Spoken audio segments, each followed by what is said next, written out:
A crisp autumn breeze rustled the trees along a quiet street in Columbus, Ohio, as Nicole Spencer and her 4-year-old daughter, Ebony, walked toward a modest, single-story building decorated with cartoon characters and bright murals. The sign above the entrance read, Blossom Hills Daycare, its colorful letters meant to signal a warm welcome. Yet Ebony's small hand clutched her mother's, her wide brown eyes revealing more anxiety than excitement. Nicole knelt beside her daughter, brushing a gentle hand through Ebony's braided hair. "You're going to do great, sweetheart," she whispered, offering an encouraging smile. Ebony nodded, but her grip didn't loosen. She had never spent time away from her mom for more than a few hours, and the bustling sounds of children playing on the other side of the door both thrilled and terrified her. With a reassuring squeeze, Nicole opened the door. Immediately, the scent of crayons, glue sticks, and a hint of vanilla cookies enveloped them. The lobby walls were covered in children's artwork, and tiny chairs were arranged in a neat row along one side. A tall woman in her 60s with silver hair pinned into a tight updo stood behind the reception counter. Her posture was rigid, and her gaze swept over Nicole and Ebony as if sizing them up. Nicole offered a polite smile and said, "Hi, I'm Nicole Spencer. This is my daughter, Ebony. It's her first day." The woman's eyes barely flickered toward Ebony. "Yes, I'm Ms. Florence," she responded in a clipped tone, shuffling a stack of papers without looking up. "Drop-off is at 8 sharp. Pick up by 5. No late arrivals, no late pickups." Nicole felt her stomach clench. Something about Ms. Florence's manner sent a warning through her, but there were no other affordable daycare options in her area. She forced a smile. "Thank you for taking her in. I really appreciate it." Ms. Florence murmured, then turned to Ebony. "Come on in and find a cubby, young lady. Hurry up, I don't have all day." Ebony's eyes darted uncertainly to her mother, who gave a final reassuring nod. Taking a small, brave step forward, Ebony let go of her mom's hand and followed Ms. Florence down a corridor brightened by murals of flowers and dancing teddy bears. Nicole watched her daughter's tiny form grow smaller down the hallway, a nagging worry settling deep in her heart. She already sensed that life at Blossom Hills Daycare was not going to be as cheerful as its walls suggested.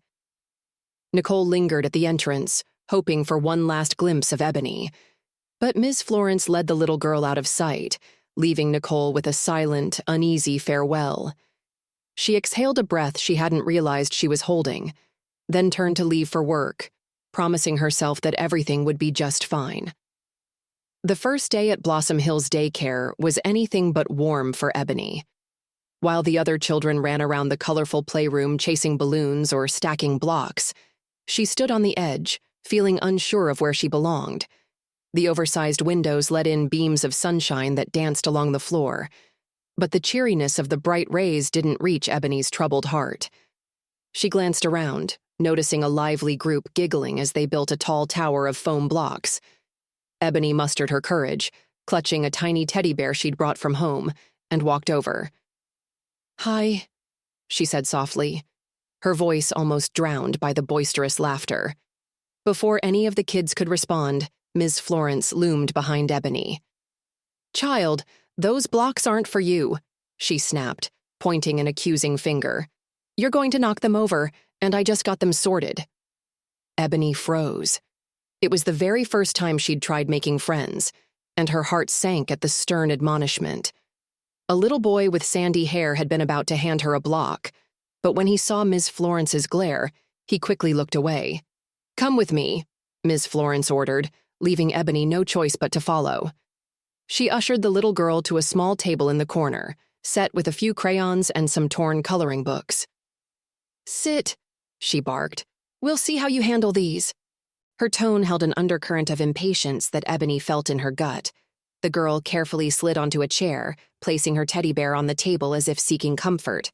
Ms. Florence scowled at the stuffed toy but said nothing more, instead returning her attention to the other children. Ebony caught glimpses of them giggling and sharing crayons as Ms. Florence praised their neat coloring, or excellent teamwork. She wondered what it felt like to be welcomed, not shunted aside. A knot formed in Ebony's stomach. The daycare was supposed to be a place of sunshine and friends, but all she felt was a cloudy loneliness. She tried to draw a picture of her mom, adding a few hearts around the outline of a smiling face, but her eyes kept darting around the room. Every time she heard laughter erupt from another table, her chest tightened. She longed to be part of that world. When snack time arrived, Ms. Florence called everyone to sit in a semicircle around a low table. Peanut butter crackers and apple slices were passed around on colorful plates. Ebony's eyes lit up, hoping this might be a chance to connect with someone. Yet again, Ms. Florence seemed to hover over her like a hawk. As soon as Ebony settled in an empty spot next to a friendly-looking girl, Ms. Florence grabbed Ebony's plate and set it on a separate chair. "You can sit here," she said, directing Ebony to a seat placed slightly apart from the group. It wasn't far, but it was enough to make Ebony feel singled out. The rest of the children exchanged uncertain glances, then continued munching and chatting. Ebony looked down at her plate, picking listlessly at the apple slices. A small boy in a blue sweatshirt caught her eye and offered a hesitant smile.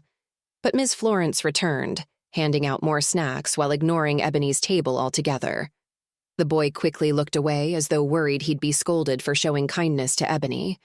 When the lunch bell rang, an old-fashioned triangle that Ms. Florence struck with a metal rod, Ebony jumped at the sudden clang. Children raced to gather their lunch boxes, and Ebony followed suit, pulling out her small purple bag with a peanut butter sandwich, carrot sticks, and a juice box Nicole had packed. As everyone settled to eat, Ebony heard the scrape of a chair and turned to see Ms. Florence towering over her. "Well now, Ebony, what have you got there?" The question sounded polite, almost sweet, but Ebony felt the undercurrent of disapproval. Before she could respond, Ms. Florence plucked the lunch bag from Ebony's hands and peered inside. "Carrots, huh? Try not to make a mess. I'm not in the mood to clean up after you." The sting of those words made Ebony want to crawl under the table and hide. She swallowed hard, wishing her mom could rush in and spirit her away from this place. But recalling Nicole's soft encouragement that very morning, Ebony squared her small shoulders and tried to hold on to a fragile sense of courage. "All right, Miss Florence," she replied, mustering the politest tone she could. "I'll be careful." Miss Florence didn't answer, but the withering glance she gave Ebony spoke volumes. Somehow, Ebony knew her every move would be under scrutiny for the rest of the day, and beyond. The rest of the week brought more unsettling moments for Ebony. Each day, Nicole dropped her off at Blossom Hills Daycare, and each time Ms. Florence wasted no opportunity to single her out, whether it was lining up for story time or putting away toys after free play. Ebony found herself getting extra chores or stern remarks, as though her very presence was a burden. One morning, the children gathered in a circle for show and share, excitedly clutching toys or artwork they'd brought from home. Ebony had carefully packed a wooden puzzle depicting her favorite cartoon animals, a small but cherished gift from her aunt. She sat quietly, hoping her turn would come soon. One by one, the others shared their items: a fluffy stuffed bunny, a shiny plastic car, a sparkly beaded necklace. Ms. Florence nodded approvingly at most of them, offering praise like "how pretty" or "that's very special." At last, Ebony shyly held up her puzzle. "I brought this," she said, her voice wavering slightly. "It's a puzzle my aunt gave me. She said it helps me learn letters." Ms. Florence examined the puzzle as though inspecting a smudged newspaper. "That's nice," she murmured with an air of forced politeness. "But maybe next time, bring something a little less, old." She set the puzzle aside without letting the other children pass it around, as she had done with the sparkly necklace or the toy car. Tears pricked Ebony's eyes, but she blinked them away, forcing a smile she didn't feel. The humiliation burned hotter when she noticed a couple of kids staring, uncertain whether to defend her or remain silent. In the end, no one spoke up. After circle time, Ebony hung near the back of the room while the others rushed to the reading nook for story hour. She heard Ms. Florence call out names. "Garrett, come sit up front. Addison, find a cushion. Isabella, move over so Tyson can join." But Ebony's name was noticeably absent. A flash of longing shot through her. She yearned for the acceptance she saw the other children enjoying: simple smiles, a pat on the back, a welcoming invitation. Instead, it felt like Ms. Florence only ever noticed her in order to criticize or separate her from the group. Sensing Ebony's hesitation, a brown-haired girl wearing a pink headband waved her over. Ebony's heart lifted slightly, and she took a few steps forward. But Ms. Florence caught sight of her, narrowed her gaze, and pointed to a plastic chair near the back wall. The girl in the pink headband immediately withdrew her invitation, and Ebony lowered herself onto the lonely seat, trying to ignore the sting of isolation. Pressing her lips together, she clutched the puzzle in her lap like a small shield. If only she could solve the riddle of why Miss Florence treated her this way.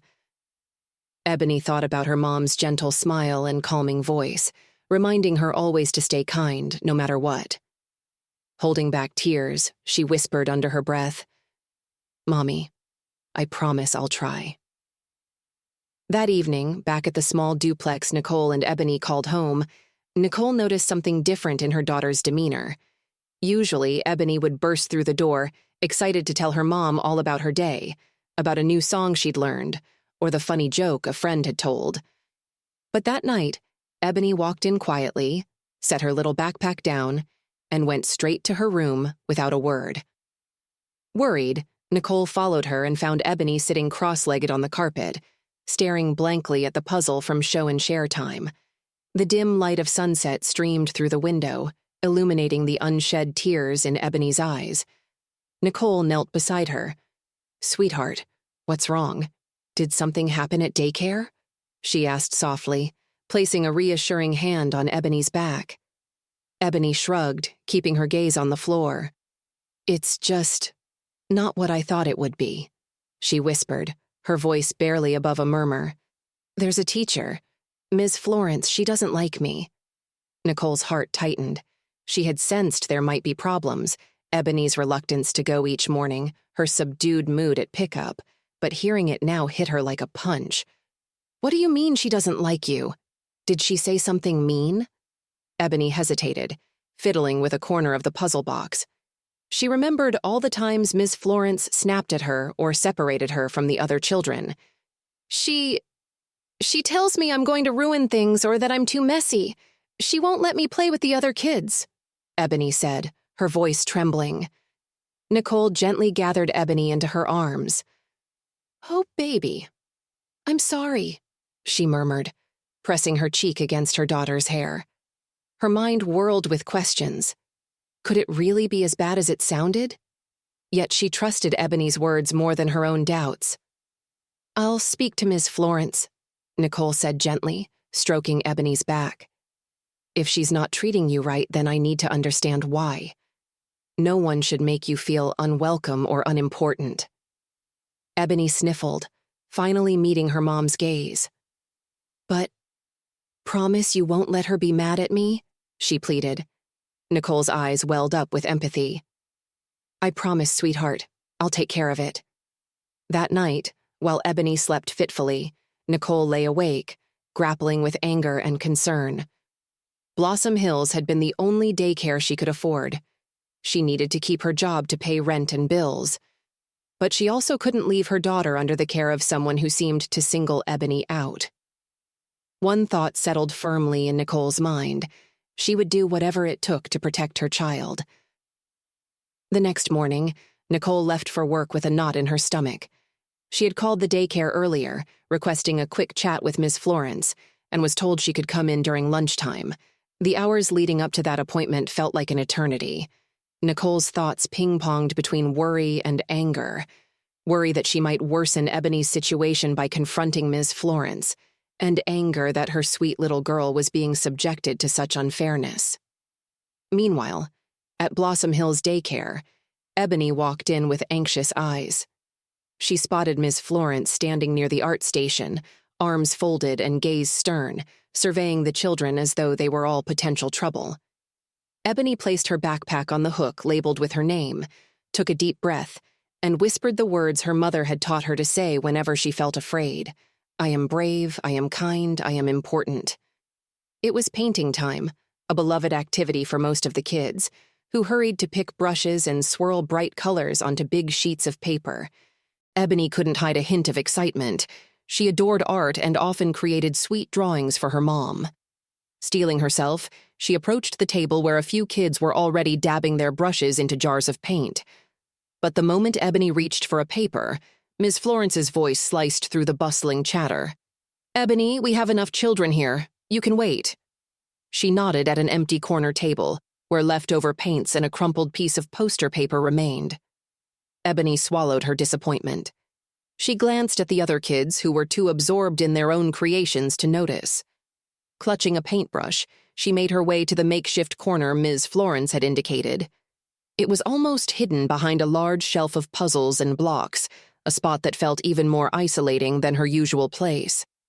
Once there, Ebony tried to focus on mixing colors, swirling red and blue to make a deep purple, her favorite. If she tuned out Ms. Florence's sharp commands and the lively chatter of her classmates, she could almost pretend she was at home painting with her mom. She hummed softly to herself, letting the soothing rhythms of creation calm her nerves. Suddenly, a loud crash broke her reverie. Across the room, a blonde-haired boy had knocked over a water cup, sending brushes clattering to the floor. Ms. Florence rushed over, and Ebony braced herself, expecting to hear that familiar scold. But to her surprise, Ms. Florence comforted the boy, patting his shoulder. "Don't worry. Accidents happen. Let's clean it up together." Ebony's chest tightened. Why was Ms. Florence kind and patient with some children, but not with her? The injustice stung more sharply with every passing day. She took a shaky breath, forcing down the tears that threatened to rise. She wouldn't let herself break again. Her mom believed she was brave, and she wanted to prove it. When Miss Florence noticed the spilled water was becoming a puddle, she turned on her heel and headed for the supply closet, barking at Ebony. "Go get some paper towels." No please or thank you, just an order. Ebony set her brush aside and hurried to comply. As she tore off a few towels from the dispenser in the restroom area, Ebony wished she could magically transform into someone Ms. Florence would accept. But then, recalling Nicole's tender hugs and her constant reassurances, "You are perfect just the way you are," Ebony straightened her spine and returned to the playroom, determined to keep her chin up. Just before lunchtime, a staff member popped her head in. "Ms. Florence, there's someone here to see you." The subtle note of tension in the assistant's voice made Ebony's heart flutter with both hope and fear. She knew it had to be her mom, and she could only imagine how Ms. Florence might react. Ms. Florence pursed her lips and glanced at Ebony, as if suspecting the reason behind Nicole's visit. "All right," she said curtly. "Children, keep painting or reading quietly. I'll be back." She walked out, leaving Ebony with a swirl of apprehension. The air in the room felt charged, and although the other kids carried on with their lunchtime routine, Ebony couldn't stop picturing the conversation happening in the hallway. Her cheeks burned at the thought of Ms. Florence reporting a list of Ebony's faults to her mom. How would Nicole respond? Would it make things worse? Minutes later, Ms. Florence returned. Her expression was unreadable, tight and controlled. She gave Ebony a hard, lingering stare and then said, "Ebony, your mother's waiting in the office. Take your things." Ebony's pulse hammered in her ears as she gathered her backpack. No one else seemed to pay much attention, but Ebony felt their eyes following her all the same. She made her way to the daycare's small office, where Nicole stood near a desk, fists clenched at her sides and worry etched into her features. At the sight of her mom, Ebony rushed forward, tears pooling in her eyes. Nicole pulled her into a tight embrace, smoothing a hand over Ebony's hair. "It's okay, baby," Nicole murmured. "I'm here now." Ebony felt a rush of relief at her mother's warmth, yet from the corner of her eye, she noticed Ms. Florence watching them. A flicker of something, disdain, defensiveness, maybe even guilt, passed across the older woman's face. But when Ms. Florence spoke, her tone was the same cool monotone as ever. "We'll discuss Ebony's issues," she began. "But I only have a few minutes, so let's make it quick." Nicole's jaw tightened. Before Ebony could say anything, her mother guided her to sit on a small plastic chair by the office door. "I'm not leaving you out here alone," she whispered. But I need you to stay quiet while I try to sort this out. Understand?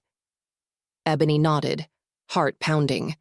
She locked eyes with her mom and saw a steely determination there.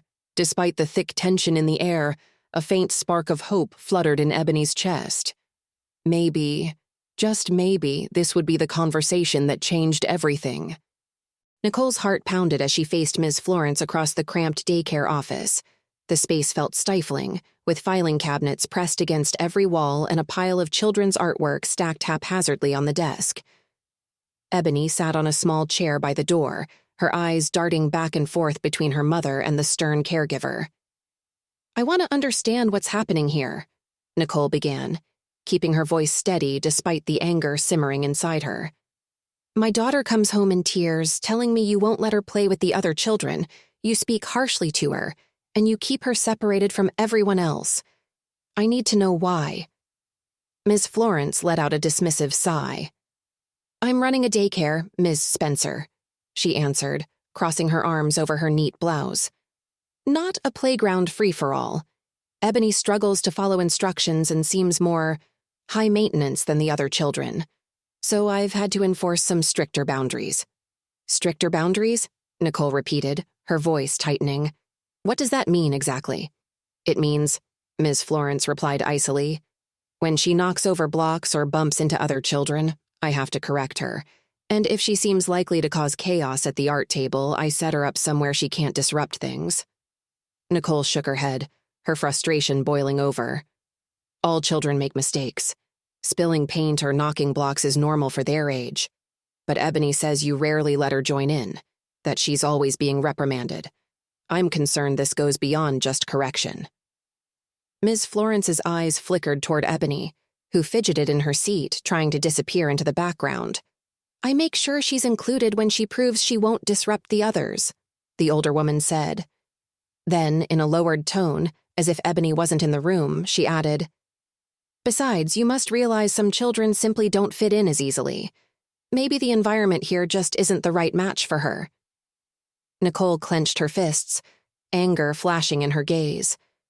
"If there's something my daughter needs help with, like adjusting to group play or improving her coordination, then let's work together. Don't isolate her. Don't belittle her." Ms. Florence's lips pressed into a thin line. "I'm an experienced caregiver, Ms. Spencer. If I see a problem, I address it immediately. I have to think about all the kids, not just Ebony." Nicole heard Ebony shift behind her, and she felt the little girl's fear radiating in waves. Drawing in a steadying breath, Nicole knelt down, motioning for Ebony to come closer. Gently, she asked, "Honey, is there anything you want to say about what happens here when I'm not around?" Ebony bit her lip, glancing nervously at Ms. Florence, who stood stiff and unyielding. Then she looked into her mother's eyes, warm, inviting, and safe.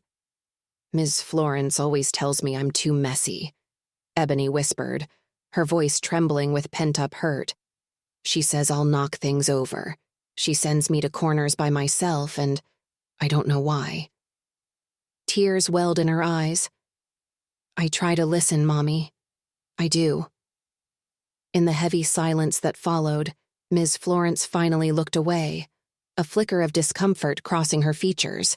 For a fleeting second, it seemed like some softness might break through her hardened exterior. But then her jaw tensed. "Children often exaggerate," she muttered. Nicole rose to her full height, her resolve solidifying.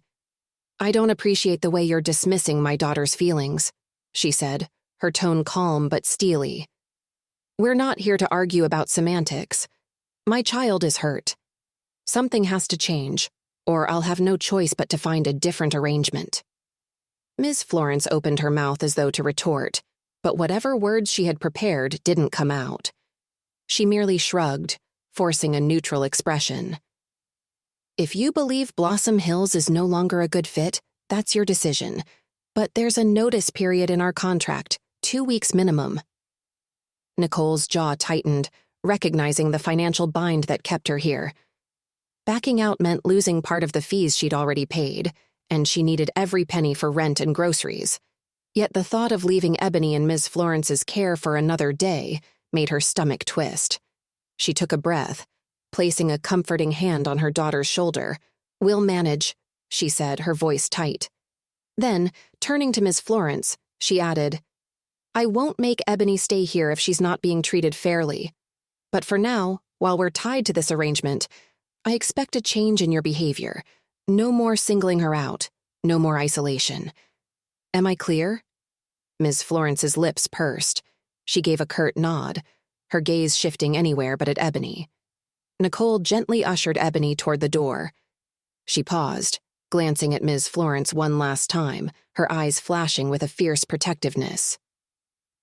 "I know you think you're doing your job," Nicole said, "but my daughter deserves respect, just like everyone else." As they left the office, Ebony reached up to squeeze her mother's hand. Nicole felt the small, trembling pressure and answered with a reassuring rub of her thumb over Ebony's knuckles. The hallway was strangely quiet, interrupted only by the distant laughter of children in the playroom. Nicole led Ebony outside, into the bright midday sunshine. "I need to get back to work soon," Nicole said softly, crouching so she was eye to eye with her daughter. "But I'm not dropping you off here again today. We'll figure out a plan together, okay?" Ebony's eyes widened, a mixture of relief and uncertainty flooding her expression. "You mean, I don't have to go back inside?" Nicole shook her head. "No, baby. You're coming with me now. I'll talk to my boss and see if I can manage a half-day off." The little girl's smile, even tinged with nervousness, warmed Nicole's heart. Slipping her hand into Ebony's, she guided her daughter away from Blossom Hill's daycare, determined to find a safer path forward, even if it meant braving a difficult and uncertain road ahead. Nicole managed to cut her workday short. With Ebony in tow, she headed to a nearby diner where she often grabbed a quick lunch on her break. The place was cozy, brown vinyl booths, a long counter with chrome stools, and the comforting aroma of frying bacon and fresh coffee. As they slipped into a booth by the window, Nicole picked up a laminated menu and glanced at Ebony. "Hungry?" she asked gently. Ebony, who'd been staring at her reflection in the glass window, nodded, though she didn't look fully relaxed. "Can I have pancakes? Even if it's not breakfast time?" Nicole mustered a small smile. "Sure thing, kiddo." She waved over the waitress, a friendly woman who welcomed them with a toothy grin. The waitress chatted with Ebony, complimenting her braids, and for the first time all morning, Ebony brightened. Nicole felt a wave of gratitude for even this brief reprieve from the tension of Blossom Hills. Once they ordered, Nicole reached for Ebony's hand across the table. "I know today was tough," she said. "I'm sorry you went through that." Ebony fiddled with the napkin dispenser, clearly unsure how to respond. "It's okay," she finally murmured. "I just wish Ms. Florence would like me." Nicole's heart twisted. She thought of her own childhood in a small Ohio town, the subtle, and sometimes not so subtle, ways she'd felt judged or unwelcome. She'd hoped Ebony's life would be different, kinder, more inclusive. "Sometimes people just don't understand others who aren't exactly like them," Nicole said carefully. "But you are special and deserving of care. No one gets to make you feel otherwise." A rueful smile flickered across Ebony's face, a mixture of relief and lingering sadness. "Thanks, Mommy." Their pancakes and sandwiches arrived, and Nicole took solace in the moment, watching Ebony drizzle syrup on her plate. Between bites, Nicole pulled out her phone to do a quick search for alternative childcare options. The results looked bleak. Most places were either too expensive or had long wait lists. She sighed, not wanting to let Ebony see her anxiety. Everything will work out, she told herself, though she wasn't entirely sure how. After lunch, Nicole drove Ebony back to her workplace, a small accounting office, where Ebony colored quietly in a spare cubicle. Though the environment was far from ideal for a child, Ebony seemed content to be anywhere but Blossom Hills. Nicole managed a few hours of work, smiling every time she saw Ebony's feet dangling from the big office chair. By late afternoon, they headed home. The autumn sun dipped low in the sky, casting a soft glow on the tree-lined streets. Ebony yawned, tired from the emotional day. Nicole held her hand, guiding her up the steps to their cozy duplex. Once inside, Nicole set her keys on the kitchen counter and ushered Ebony into the living room. "How about some popcorn and a movie?" she suggested. "We could use a night to relax." Ebony nodded eagerly. "Can we watch that cartoon about the singing animals?" "You got it," Nicole replied. She popped a bag of corn in the microwave while Ebony settled onto the sofa, hugging a throw pillow. The savory aroma soon filled the small living room, and when Nicole joined her daughter with a shared bowl, Ebony leaned against her, nestling into a sense of safety. 15 minutes into the movie, Nicole felt Ebony's breathing even out. She'd drifted off to sleep, exhaustion and stress claiming her. Nicole paused the cartoon, gently lifting Ebony to lay her on the couch with a soft blanket over her. She lowered the volume and sank into a nearby armchair, gazing at her child's peaceful face. A swirl of thoughts tugged at Nicole's mind. She needed a real solution for Ebony's care, a place where Ebony could blossom the way she deserved. She also worried about finances. She was already juggling bills and couldn't afford to lose the prepaid daycare deposit without a fallback plan. A gnawing fear whispered that they might have no choice but to stick out the 2-week notice period and endure Ms. Florence a bit longer. But was that fair to Ebony? Nicole leaned back, closing her eyes. In the corner of her vision, the flickering television illuminated Ebony's sleeping form. Nicole's determination hardened into resolve.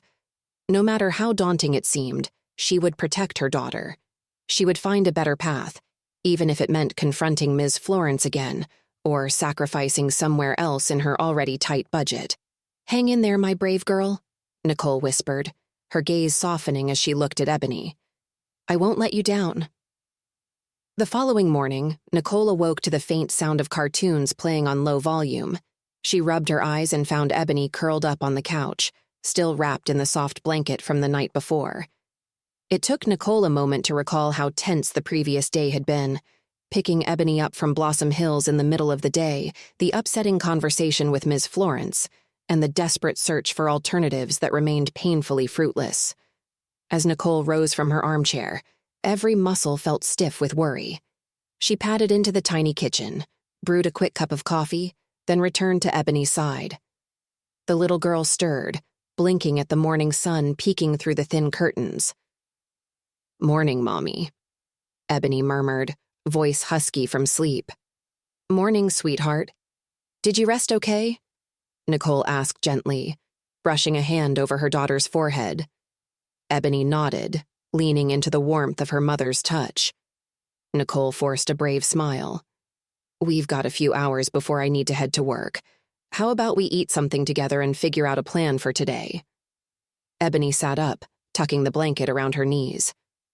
"I don't have to go back to Blossom Hills, right?" Her worried eyes pleaded for reassurance. Nicole's heart twisted. She crouched beside the couch, placing a comforting hand on Ebony's shoulder. "Not today," she said firmly. "I'm going to keep looking for other options. If we really can't find anything, we might have no choice but to finish out the notice period at Blossom Hills. But only if Ms. Florence agrees to treat you fairly." Ebony's face fell a little, but she mustered a small nod. "Okay, Mommy," she whispered. Nicole pressed a gentle kiss to her daughter's forehead. "We'll handle it together," she promised, then guided Ebony to get dressed and brush her teeth. While Ebony busied herself in her bedroom, pulling on a bright purple t-shirt and matching leggings, Nicole dialed every childcare number she could find. She pleaded for openings, explaining she only needed a part-time slot for a bright, well-behaved 4-year-old, but the phone calls all ended the same way. "I'm sorry, we're at capacity," or "there's a wait list until next season," or "our rates start at $200 more per week than you're paying now." Nicole sank into the kitchen chair, rubbing her temples. Bills were already piling up, and a pricier daycare was out of the question. She considered asking her boss for adjusted hours, but working fewer hours meant less pay, a slippery slope she'd been on before. A wave of frustration rippled through her. She hated feeling trapped. Soon, Ebony emerged from her room, hair neatly braided. She clung to her small teddy bear, a little frayed at the ears but still her comfort item. "Mommy, maybe I can just go to work with you again."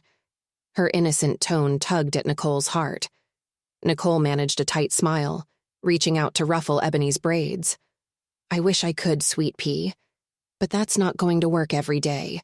My boss was understanding yesterday, but I might lose my job if I do it too often. We'll figure something out.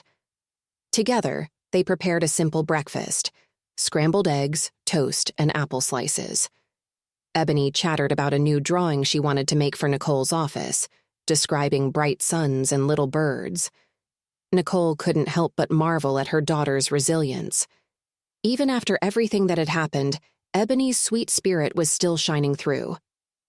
Late that morning, Nicole gathered Ebony into the car and drove to the local YMCA. She'd heard they sometimes offered affordable drop-in programs for kids. The tall brick building looked promising, with bright banners advertising youth activities. Nicole signed in at the front desk, Ebony clutching her hand, both of them hoping for good news. The young receptionist offered a sympathetic smile. Our after-school programs are popular, but we're pretty booked right now. We might have space opening next month. Nicole's heart sank. A month? She forced a polite nod, thanking the receptionist for her time. Ebony tried to hide her disappointment, but Nicole noticed how her daughter's shoulders slumped. As they walked back to the car under a hazy morning sun, Nicole wished she could snap her fingers and fix everything. She tried not to let the discouragement show, smiling down at Ebony. How about we grab lunch at the park? She suggested, hoping a bit of fresh air might lift their spirits. Ebony looked up, eyes brightening a little. That sounds nice, she replied softly. At the park, Nicole spread out an old blanket under a maple tree. The crisp fall breeze carried the scent of grass and fallen leaves. While Ebony munched on a simple sandwich, Nicole watched other parents chasing their toddlers around the playground. Laughter mingled with the rustle of leaves, a carefree atmosphere she longed for Ebony to have every single day. Nicole prayed for a bit of luck, or at least a path forward that didn't involve forcing her daughter back to Blossom Hills. She couldn't shake the image of Ms. Florence's disapproving stare. In the back of her mind, though, an uneasy feeling nagged at her. What if no other option emerged quickly enough? Could she really risk losing her deposit and her job in the same breath? She reached over and tapped Ebony's knee gently. You doing okay, honey? Ebony nodded, offering a tiny smile. Yeah, I like being here with you. Nicole's eyes misted slightly. She held her daughter's gaze, her voice quivering with compassion. No matter what happens, she said, I'm by your side. Always. Ebony scooted closer, resting her head on Nicole's shoulder, and together they listened to the distant hum of children playing on the jungle gym, trying for just a moment to forget the troubles that awaited them both.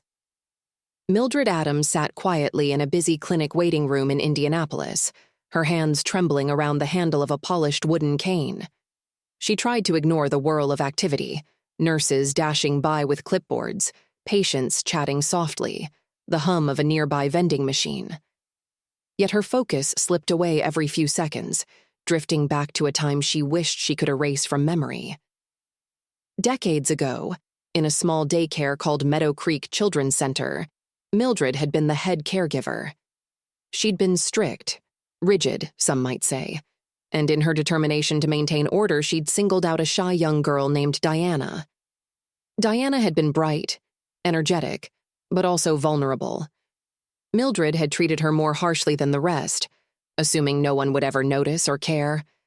Now, as she gazed at the faded linoleum tiles under her sensible loafers, Mildred felt the echo of her past whisper through her thoughts. If I could only go back, she thought. But there was no going back. Each interaction, each callous remark she'd directed at little Diana was forever etched into her memory, and no doubt into Diana's. A gentle voice interrupted her swirling guilt. Ms. Adams? Called a nurse with a friendly smile, peering over the waiting room chairs. Mildred's heart gave a nervous flutter. She recognized the nurse from her previous visits. That's me, she managed, her voice wavering slightly. Dr. Brown is ready for you. Pressing her cane into the floor, Mildred rose. Her joints, stiff with arthritis, complained with each movement. She let out a quiet groan, but mustered enough composure to shuffle after the nurse, each tap of her cane a reminder of how frail and dependent she felt these days. In the examination room, she eased herself onto the padded chair. A swirl of antiseptic and lavender air freshener filled her nostrils, and a pang of self-consciousness pricked at her. How would Dr. Brown see me today? Just another older patient with creaky joints? Or something else? "Good morning, Ms. Adams," came the same compassionate tone that had startled her on her first visit. "How are you feeling since we last met?" Dr. Brown, a poised and confident woman in her early 30s, entered the room, her white coat trailing behind her. Mildred met the doctor's eye for only a second, sensing an almost uncanny familiarity that she'd been trying to push aside since their first encounter weeks ago. I'm all right," Mildred answered, but it came out as more of a mumble. In truth, she could hardly focus on the question about her pain or medication. Her mind kept darting back to Meadow Creek Children's Center, to the moments she wished she could do over. The burden of regret weighed heavily on her stooped shoulders. Dr. Brown didn't seem to notice Mildred's hesitation. She began the examination with well-practiced professionalism, checking Mildred's range of motion and gently manipulating her swollen knees. "Let me know if this pressure hurts," she said softly. Mildred closed her eyes, trying to ignore the twinges in her joints. Why is she so kind? Mildred wondered. It felt like an undeserved grace. The doctor's gentle approach put into sharp contrast the severity Mildred herself had shown a vulnerable child all those years ago. "You've been doing your exercises, right?" Dr. Brown asked, as she meticulously recorded notes on a tablet. Mildred swallowed hard. "Yes," she croaked, her thoughts still far away. Diana had exercises too, tiny daily tasks to strengthen her coordination. And I was never encouraging. The guilt snaked through Mildred's heart like a cold vine. "I'm trying my best," she added, aware that her voice sounded choked. Dr. Brown finished the checkup and pivoted her stool to face Mildred directly. "The medication seems to be helping reduce some inflammation," she remarked, maintaining that calm, empathetic tone. "I think we can keep you on this prescription a bit longer and see how you progress. Does that sound good?" "Yes, doctor." Mildred forced a polite nod, but her mind wasn't on the prescription.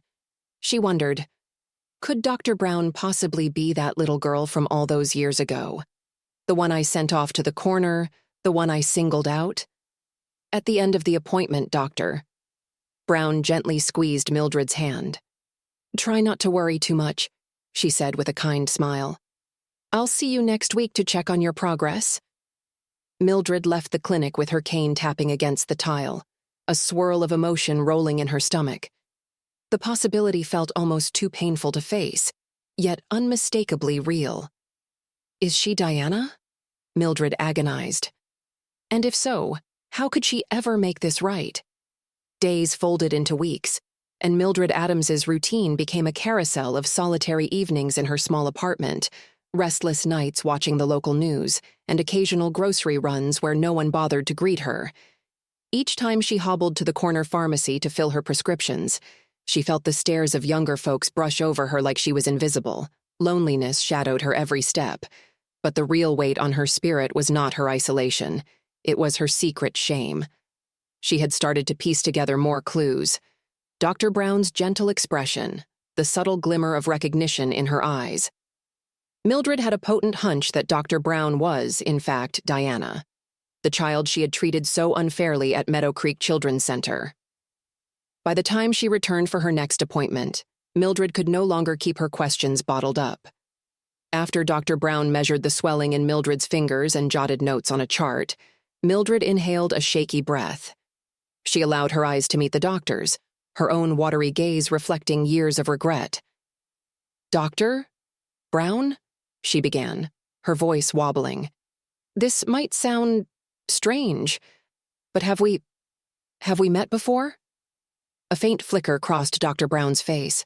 "What makes you ask that?" Mildred's stomach lurched, her nerves on edge.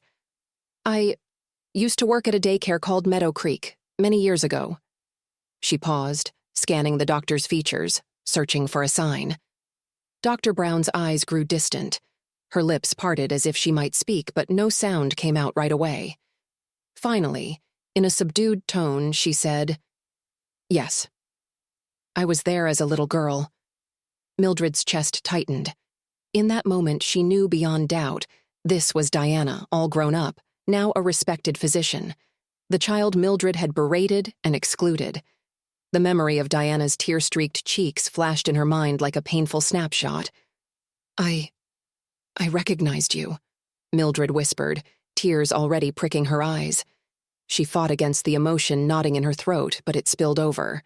I'm so sorry for the way I treated you." Silence stretched between them. Dr. Brown set down her pen carefully, her posture both guarded and compassionate at once. "I remember you, Miss Adams," she said gently, confirming what Mildred feared. "I recognized you from my first day working here, but I didn't want to make assumptions." Mildred felt a wave of shame so intense that she couldn't look the doctor in the eye. Her shaking hands gripped the edges of the exam table. "I have no excuse for how cruel I was," she choked out, voice trembling. I've thought about it every day. I wish I could undo it." Dr. Brown stood quietly, letting Mildred's confession hang in the air. The fluorescent lights of the exam room buzzed overhead, giving the scene a surreal quality. Mildred braced herself for condemnation, for harsh words she surely deserved. Instead, she heard Dr. Brown release a measured sigh. "We can't change the past, Miss Adams," she began, voice steady. "All we can do is choose how to move forward." Blinking away tears, Mildred nodded. "I know," she croaked, "but it weighs on me, the things I said to you, the things I refused to do for you. You were just a little girl, and Dr. Brown gently reached out, pressing her palm over Mildred's frail hand. "Let's finish this checkup, and then we can talk. I'm not angry, if that's what you're worried about." Mildred's gaze lifted. Confusion mixed with relief in her features. "You're not angry?" Dr. Brown offered a soft, knowing smile. "My mother taught me a lot about compassion and resilience, and honestly, part of why I became a doctor was to help people, no matter who they are or what they've done." Mildred swallowed hard, tears sliding down the creases of her cheeks. She nodded, silently allowing Dr. Brown to continue examining her. This second chance at redemption felt both comforting and daunting, an unexpected invitation to unburden her remorse. "For the rest of the appointment, Doctor," Brown carefully explained new stretches and slight changes to Mildred's medication, but Mildred could barely concentrate, her heart thudding at the realization that Diana, the sweet, gentle child she had failed so utterly, was now guiding her with genuine care. When the session ended, Dr. Brown gave Mildred a final piece of paper listing recommended exercises. "Try these at home, and be sure to come back in 2 weeks." "Thank you," Mildred whispered, still overwhelmed. She paused, then added shakily, "And thank you for hearing me out." Dr. Brown inclined her head. "Take care of yourself, Ms. Adams. I'll see you soon." As Mildred stepped into the corridor, her cane tapping the polished floor, she felt a shiver of hope mingle with her shame. Dr. Brown's words echoed in her mind. "We can't change the past, only how we move forward." Perhaps it wasn't too late after all. Over the next few days, Mildred Adams fell into a pensive routine. She spent her mornings gingerly doing the stretches Dr. Brown had prescribed, arms lifting overhead, knees bending in slow increments, each motion reminding her of the doctor's soft-spoken instructions. But whenever she tried to distract herself with television or a crossword puzzle, her thoughts invariably returned to the same point. "Diana has shown me nothing but kindness. How do I even begin to make amends?" She started writing a letter she wasn't sure she'd ever deliver. Late at night, under the glow of a single lamp on her thrifted desk, she scrawled her regrets in shaky cursive. "Dear Dr. Brown, I can't stop thinking about my actions all those years ago. My words were cruel. I could blame the stress of working long hours, or that I simply didn't know how to manage my own frustrations. But none of that excuses how I treated you. I'm so deeply sorry." But as Mildred read the words, she realized no letter could capture the shame in her heart. Still, she folded the unfinished note, tucked it into an envelope, and slid it under a pile of old magazines. Perhaps someday, she thought, I'll find the courage to give it to her. A week later, Mildred was tidying up her tiny living room when her doorbell rang. The sound startled her. She rarely had visitors aside from the occasional food delivery. Heart fluttering, she shuffled to open it. A petite, middle-aged neighbor, Ms. Green, stood on the stoop, clutching an envelope. "Hi, Ms. Adams," she greeted with a shy smile. "This came for you by mistake. Must have gotten stuck in my mailbox." Mildred thanked her, noticing Ms. Green's curious stare as she took the envelope. It was from the Northside Community Center, the very place she'd meant to call about volunteering but hadn't worked up the nerve. She closed the door gently and lowered herself into her worn recliner to read. "Dear Ms. Adams, we received your inquiry regarding volunteer opportunities. We'd be happy to arrange a meeting to discuss how your skills could benefit our youth reading program and our senior outreach initiatives." Mildred's eyes widened. She remembered placing a timid phone call months ago, then losing hope after not hearing back. Now they wanted her to come in the following Tuesday for an orientation. A swirl of nerves and excitement fluttered in her chest. Could this be my chance to do something right after all these years? Yet self-doubt quickly crept in. Who am I to help anyone after how I once treated that little girl? Still, something about Dr. Brown's acceptance pushed Mildred forward. If Dr. Brown, a person she'd wronged, could show her kindness, perhaps she could pay it forward. That Tuesday morning, she awakened to an unseasonably warm day. After carefully choosing a clean blouse and the least scuffed pair of shoes she owned, she headed to the community center. Sunlight glinted off cars and brightened the daffodils lining the sidewalk, but Mildred's stomach churned with anticipation. Don't mess this up, she told herself. Inside, the center buzzed with activity. Kids bounding down halls, volunteers sorting supplies, a lively hum of conversation echoing around the high-ceilinged foyer. An energetic program coordinator named Felicia introduced herself, her handshake firm and confident. She led Mildred to a quieter office. "We're thrilled you're interested in volunteering, Ms. Adams," Felicia said. "We have a reading group for first graders that could use an extra set of patient hands. Or if you're more comfortable with seniors, we could place you in our Friendly Calls initiative, where you chat by phone with homebound adults." Mildred hesitated, heart thudding. First graders. She couldn't help but recall Diana at that age, wide-eyed, eager, and needing warmth Mildred hadn't provided. Her throat tightened. Maybe this was her path to redemption, no matter how small. I'd like to help with the children," she managed, her voice wobbly but resolute. Felicia beamed, handing her a volunteer guidebook. "Fantastic. I'll schedule you to shadow one of our veteran volunteers, see how you feel." Mildred pressed the booklet against her chest. For the first time in ages, she felt a flicker of hope. Volunteering wouldn't erase the past, but it might let her honor Diana, Dr. Brown, by giving children the kindness she once withheld. That afternoon, with her orientation complete, Mildred stepped out into the bright sunshine. Even her knees, still sore with arthritis, felt a little lighter as she navigated the sidewalks home. Maybe I can't undo what happened, she thought, but I can learn from it and do better now. She hadn't yet told Dr. Brown about her new volunteer plans. Part of her wanted to prove herself first, to be sure she could follow through. Yet the thought of sharing her growth, even in a small way, warmed Mildred's anxious heart. We can't change the past, only how we move forward. Dr. Brown's words echoed reassuringly, and as Mildred approached the stoop of her modest apartment, she quietly repeated them like a mantra. A vow, of sorts, to live the rest of her life in a way that would have made that once-hurt little girl proud. On the following Thursday, Mildred stepped into the Northside Community Center wearing a light sweater and carrying a small tote bag of children's books she'd found at a thrift store. Each carefully chosen title, stories about courage, friendship, and empathy, reflected the new values she hoped to pass on. She felt her nerves jangle as she made her way to the reading room, where a volunteer named Darlene was already setting out tiny chairs in a semicircle.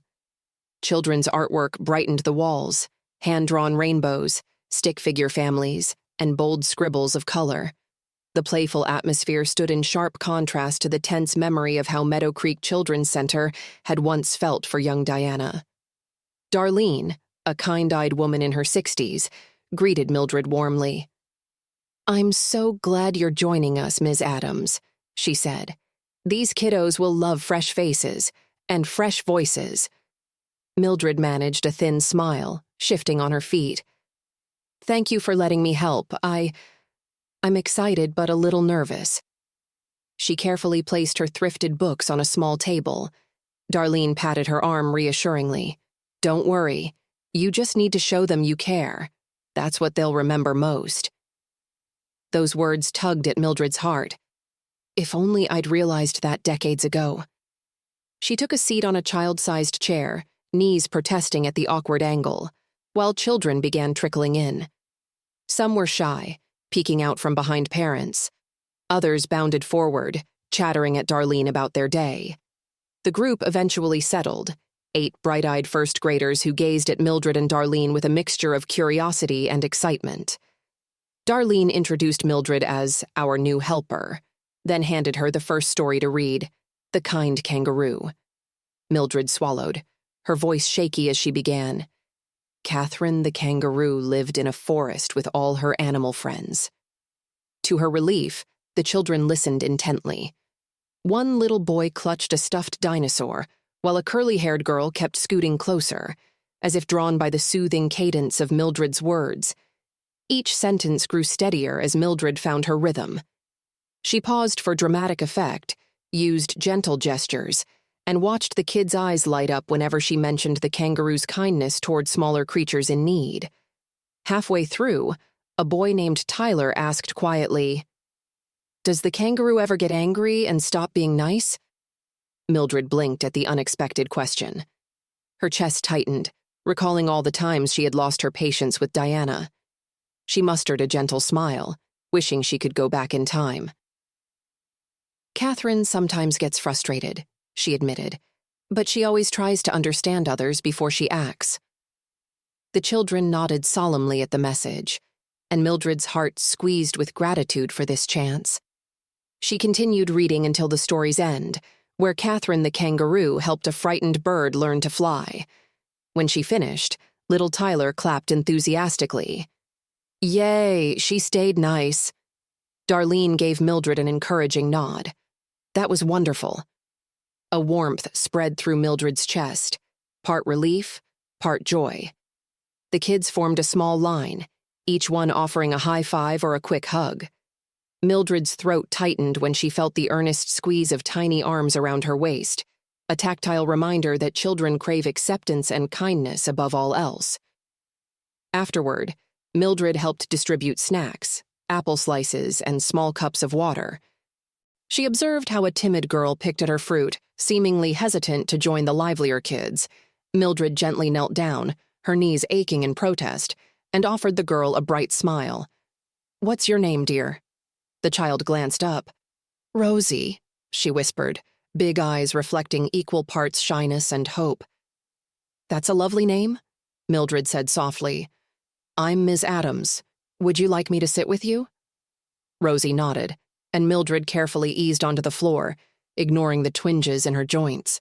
Together they munched on apple slices, and Mildred asked a few questions about Rosie's favorite games, her best friend, her favorite color. Though Rosie answered in short, quiet sentences, her shoulders relaxed bit by bit. Watching Rosie's small smile grow, Mildred felt a raw ache. If only I'd shown such gentle patience with Diana. But she couldn't let sorrow overshadow this moment. Instead, she focused on being fully present for Rosie.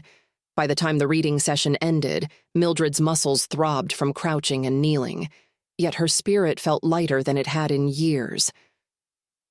Darlene walked with her to the front of the community center, praising her calm, kind approach. "You have a real gift with kids," Darlene remarked. "You made them feel safe. And that's the most important thing. Mildred's eyes misted at the compliment. She swallowed back emotion. I just want to give them what I didn't realize I should have given to every child back in my daycare days. Darlene tilted her head, curiosity flickering across her features, but she simply said, Well, you'll definitely be a positive presence here. Then, with a friendly wave, she added, See you next week. As Mildred stepped outside into the warm, late afternoon sun, she lingered near the entrance, heart swelling with unexpected hope. You can't change the past, she reminded herself, but each act of kindness can be a step toward healing. She only wished Dr. Brown could see this moment, wished she could share with her how her example was rippling outward, inspiring a once harsh caregiver to be softer, gentler, more loving. A breeze stirred the new leaves on nearby trees, and Mildred closed her eyes, inhaling deeply. She realized she no longer felt quite so alone. Perhaps she was forging a new path, one where regret could slowly be redeemed through kindness, a path that might bring peace to both herself and the child she once failed. Mildred's volunteer sessions at the community center became a steady anchor in her week. Each Thursday, she arrived with a small selection of thrifted or donated children's books tucked under her arm and a mixture of butterflies and excitement in her belly. Darlene, now a dear friend rather than just a fellow volunteer, welcomed her with a bright grin every time. One late afternoon, after reading an enthusiastic group of children a story about friendship and trust, Mildred noticed Rosie lurking at the edge of the group. The timid girl still kept to herself, but Mildred had formed a quiet bond with her over the past few sessions. She knelt, ignoring the twinge in her knees, and asked softly, Hey there, Rosie. Want to help me pass out crayons for art time? Rosie's eyes darted around, then back to Mildred. Slowly, she nodded. Mildred held out a gentle hand, and Rosie slipped her tiny fingers into Mildred's palm. Together, they moved around the craft table, placing colorful crayons in neat piles. Rosie occasionally looked up, her expression almost wondering, as if she'd never expected an adult to invite her help so kindly. While Rosie handed out the last of the crayons, a boy nearby spilled his water cup across the table, sending rainbow markers rolling onto the floor. Some of the children squealed and scrambled back. Mildred saw Rosie tense up, eyes wide. Decades ago, she might have barked at a child for a simple accident, just as she'd unfairly berated Diana. But this time, Mildred drew a soothing breath and said, It's okay. Accidents happen. Let's clean it up before it makes a bigger mess. She grabbed paper towels, offering a warm smile to the boy. Next time, we'll keep the water a bit farther from the crayons, huh? Her voice stayed calm, kind. The boy nodded sheepishly, relief washing over his face. From the corner of her eye, Mildred noticed Rosie watching, her expression curious. Perhaps the little girl was waiting for anger, punishment, something harsh. But when all Mildred did was continue wiping up the water, Rosie's posture seemed to relax. Soon she stepped forward, helping pick up fallen markers. Together they worked side by side, and Mildred felt an inexplicable glow of contentment. This was the kind of environment she wished she had fostered for Diana years ago. It struck Mildred as bittersweet. She couldn't give young Diana back her lost sense of safety, but she could create it now for Rosie and the others. Later, when the children had finished their drawings, some with shaky but earnest crayon outlines of pets and family, Mildred helped gather scraps of paper and herded them toward a cleanup station. As she knelt to tie a stray shoelace for one of the boys, she overheard Darlene speaking with a couple of parents. Ms. Adams is just wonderful, Darlene was saying. She's so patient and gentle. The kids adore her. Mildred froze, an unexpected lump forming in her throat. She felt undeserving of such praise after the hurt she'd once inflicted, but perhaps, she reflected, people could change if they truly yearned to. Hearing Darlene's kind words reminded her to keep striving. When the session ended and the children dispersed, Mildred gathered her things. She carefully stored leftover crayons, wiped down sticky tables, and placed folded chairs against the wall. Rosie lingered behind, looking as if she wanted to say something. Mildred offered a small, encouraging smile. "Everything okay, Rosie?" Rosie fiddled with the hem of her shirt, glancing down. Then, in a quiet murmur, she asked, "Will you read another story next time?" Emotion swelled in Mildred's chest. "I'd love to," she said softly. "Any topic you'd like?" Rosie shrugged, then muttered, "Maybe one about being brave?" Mildred nodded, carefully hiding the tears that threatened to blur her vision. "We'll find a great book about courage," she promised. Rosie attempted a shy smile, then waved goodbye and scampered off. Watching the little girl's retreating form, Mildred wished she could beam her gratitude into the universe. Gratitude for second chances, and for the children who reminded her that every moment was an opportunity to do better. Outside, she and Darlene walked together to the parking lot, the evening sky streaked with soft purples and oranges. "You're truly a natural with them, Ms. Adams," Darlene said. "You have this calm presence that really makes the children feel safe." Mildred inhaled a measured breath. "I wasn't always like this," she admitted. "But I'm trying to make up for old mistakes." Darlene's gaze was full of gentle curiosity, but she didn't pry. She simply nodded and said, "Well, we're all grateful you're here now." Mildred glanced at the darkening sky, a faint smile tugging at her lips. She thought of Dr. Brown, Diana, and how the memory of that once-hurt child spurred her forward. One day, she hoped she'd muster the bravery to tell Dr. Brown about these volunteer sessions, show her the small ways she was trying to pay back the kindness Dr. Brown had so graciously shown.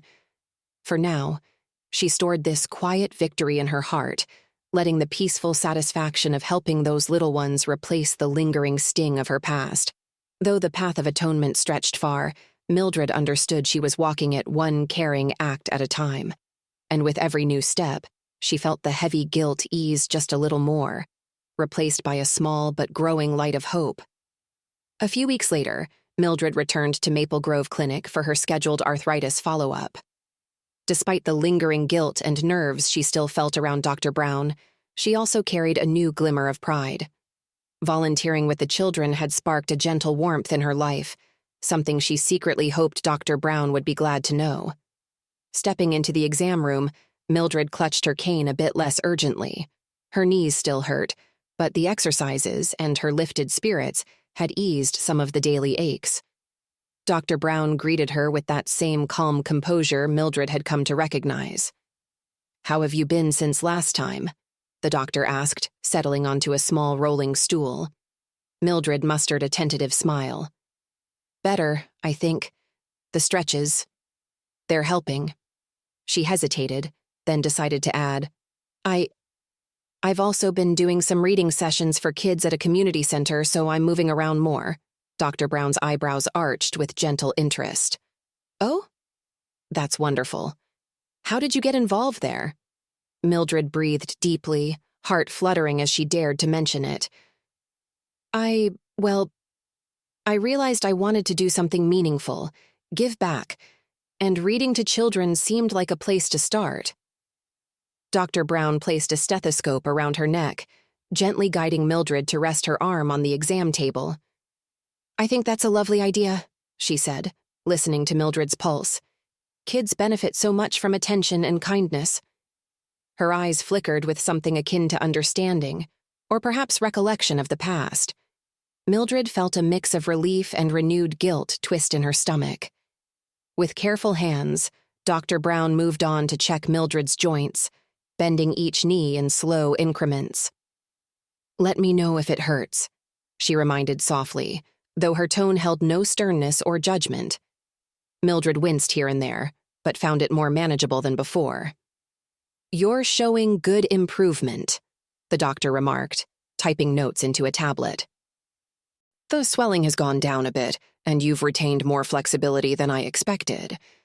Mildred swallowed a surge of emotion. If only my heart's regrets could shrink so noticeably.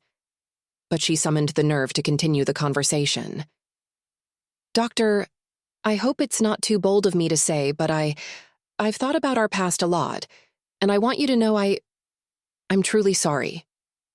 Dr. Brown paused her typing, turning to face Mildred directly. A gentle calm still radiated from her. Ms. Adams, I appreciate you saying that. I do. But let's keep moving forward, all right? You're taking real steps to be there for kids now. That's worth a lot. Tears pricked Mildred's eyes. She nodded, throat too tight to speak.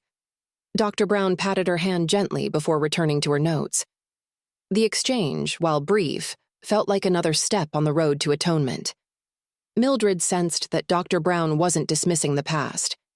She simply chose grace over resentment. When the appointment concluded, Dr. Brown helped Mildred gather her belongings. Keep up the good work with your therapy, she advised. And keep reading to those kids. We'll reassess again in a month, unless you need anything sooner. Mildred gripped her cane, offering a trembling smile. Thank you, she said, voice raw with gratitude. As she walked out, her thoughts swirled. In time, maybe I'll be brave enough to tell her everything. The heartbreak I've carried, the volunteering stories with Rosie, all of it. Perhaps one day she'll truly see I'm trying to be a better person. For now, Mildred left the clinic feeling a mixture of humility and hope. While regret still lingered, each moment of kindness at the community center and each gracious response from Dr. Brown reinforced that she was, at last, learning how to be the gentle caretaker she should have been all along. The month passed quickly, each Thursday at the community center filling Mildred's heart with a deeper sense of purpose. Rosie, once timid and reserved, had begun sitting closer during story time, often volunteering to help Mildred hand out books or arrange craft supplies. Each small step from Rosie felt like a quiet triumph, a reminder that kindness could ripple outward and bring light into the lives of others. One afternoon, as the children worked on a collage project, Rosie tugged on Mildred's sleeve. Ms. Adams, she said shyly, can I read the next story to everyone?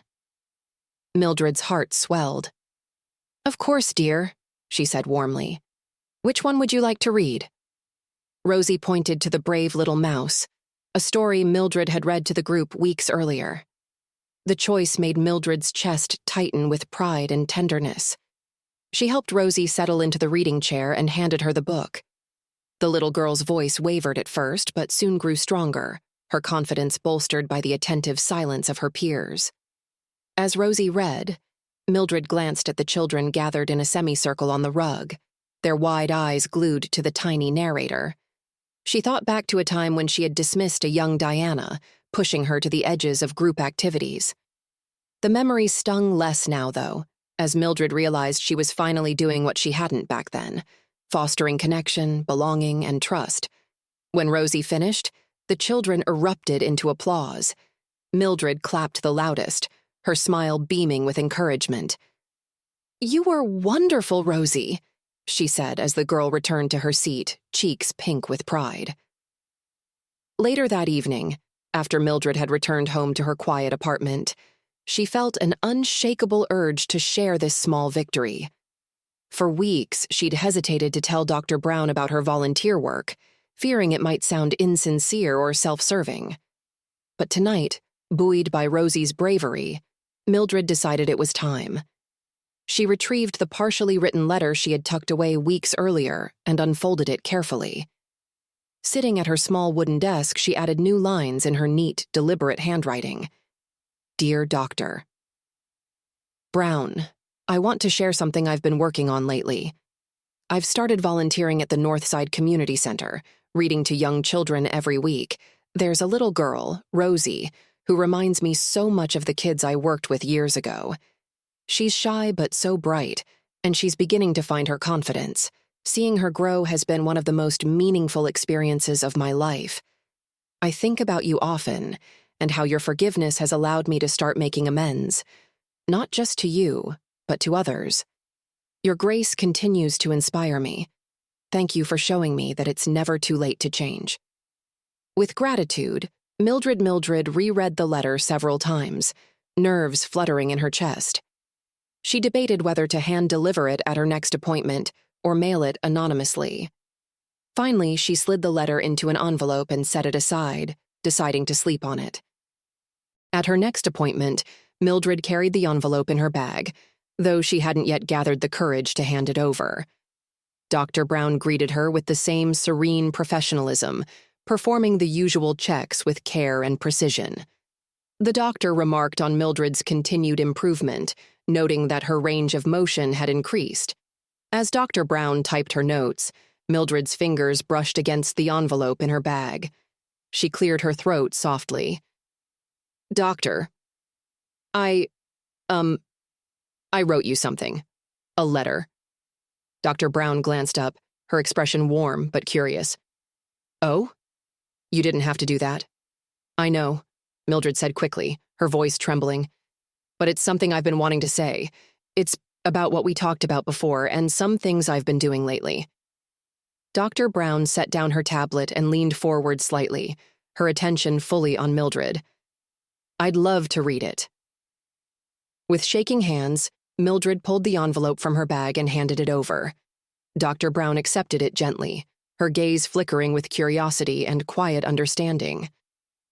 "Thank you," she said simply. Mildred nodded, unsure what else to say. As the appointment wrapped up, she left the clinic with a mixture of relief and nervous anticipation. The words were out there now, her acknowledgement of growth, her gratitude, and her attempt to give back. That evening, as Dr. Brown sat at her kitchen table, she opened the envelope. Reading Mildred's letter, she felt a rush of emotions: surprise, admiration, and a profound sense of closure. She hadn't expected Mildred to share this level of reflection, nor to see her former caregiver taking such meaningful steps toward redemption. Folding the letter carefully, Dr. Brown set it down and stared out the window into the night. Forgiveness had never been easy, but moments like this reminded her why it mattered.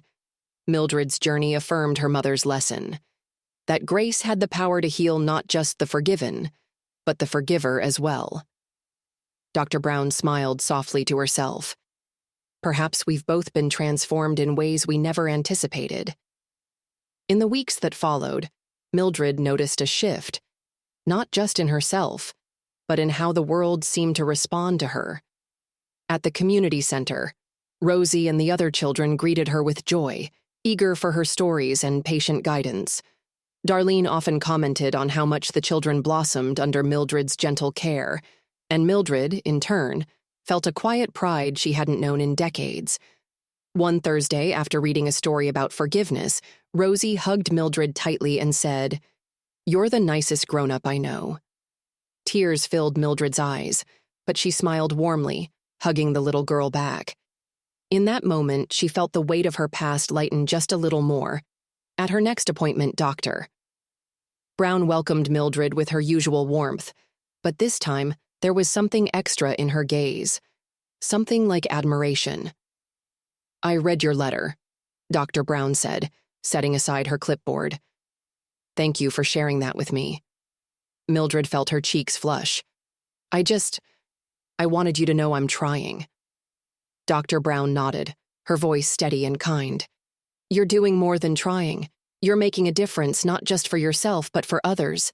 That's powerful."